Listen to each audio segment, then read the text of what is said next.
Yeah, bonjour étudiant. I welcome you everyone for the French class. So we are meeting after a long time, I think so. So I hope you would have copied all the notes of what I've sent last week in your classwork. Okay. So now we are going to go to the next lesson. So next lesson we have grammar. So the grammar what we are going to focus is imperfect. Imperfect means imperfect. Okay. This is also a past tense. Okay, now we'll see how the imperfect is used and how it is framed. Okay, the uses of imperfect are some of the most difficult aspects of French grammar to master. That is, to learn imperfect is a difficult one to master it. While the passé composé is used to talk about an action that took place on a specific occasion in the past, the imperfect plays a different role.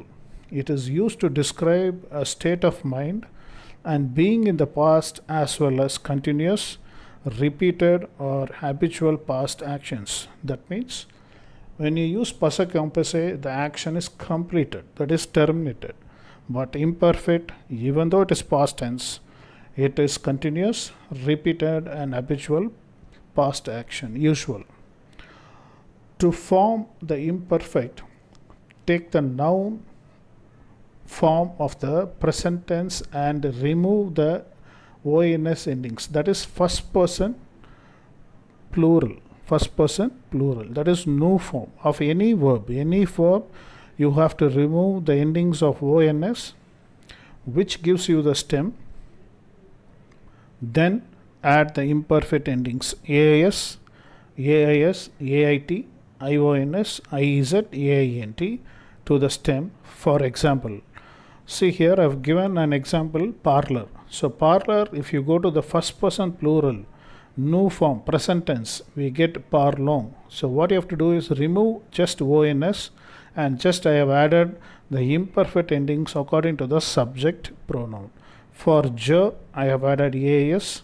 For tu, again AIS. Il and L, AIT. Then for new form, IONS. And VU form, IEZ. And ILS and ELLES, AINT. So now we get the imperfect of parlor. Je parlais. I spoke. You spoke. He or she spoke. We spoke. You spoke. They spoke. So this is how you have to frame or change any particular verb to imperfect. So again I repeat, first what you have to do is you have to go to the new form of the present tense.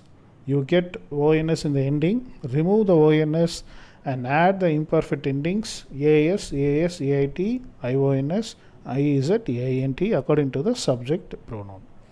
So note that AS, AIT, AINT endings are pronounced alike, same, there is no change. Verbs with the spelling changes in the present tense new form such as manger and commencer. Here what happens is it is GR group and CER group. So what happens is everywhere you have to add E etc. for je, tu, il, el, ILS and ELLS except nu and vu form. And here for commencer also C with the cedula mark. Okay. So here you can see all the verbs whichever is ending in GER group or CER group, the E is added everywhere except nu form and vu form, and C with the, you have the marking over there. So that is very important to be followed. So everywhere the C with the cedula mark would be there except in nu and vu form. The extra E or the C with the cedula mark are not needed in the nu and vu form of the imperfect. So this is what I am coming to say. Okay, this is very important. So here also I said nager, to swim. See, NAGIONS. So here there is an exception. So all these four verbs what is given? We swim, we protected, we started, and you erased. So all these four verbs you have little bit different conjugation. Then depending on the context, the imperfect has several past equivalents in the English. So here you can see ill-faced is equal to she was doing, You can say she used to do or she did. Okay. Then the imperfect versus the passé composé. So already I told you both are past tense. If one verb is conjugated in passé composé and if the same verb is going to be conjugated in imperfect, the meaning slightly changes. Okay, so that is what they have given here.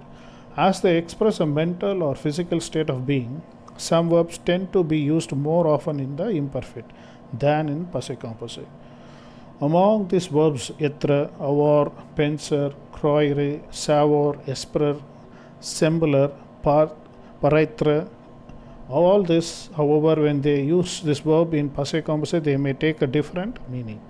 So here you can see the first one, sembler, is used in imperfect. We say he looked depressed. Same thing is conjugated in passé composé. Suddenly he seemed to understand the situation. So suddenly there is a change. Same thing, savoir. You can see the verb is written in imperfect. It is I knew he was right. But when it is changed to passé composé, immediately I realized he was innocent. So there is a difference in the usage. Okay. Next, another use of the imperfect is to express habitual repetitive action. It describes past events that were repeated, used to and would, meaning usually or habitually, or translated into French by the imperfect. So you can see the sentences given here. Autrefois il faisait. So il faisait. In the past she used to belong to the choir. Then il allait. So here also they used to go. Then next one, il jouait. He used to play. So as you can see in the previous example, some expressions of time or repetition may be an indication of the imperfect. Now the imperfect with the special construction. So if you want to take a sentence starting with if, that is si, if you and the verb is going to be constructed in imperfect, so these are the changes you are going to see, and especially in on. So that refers to more than one or two person, and it is conjugated in third person singular.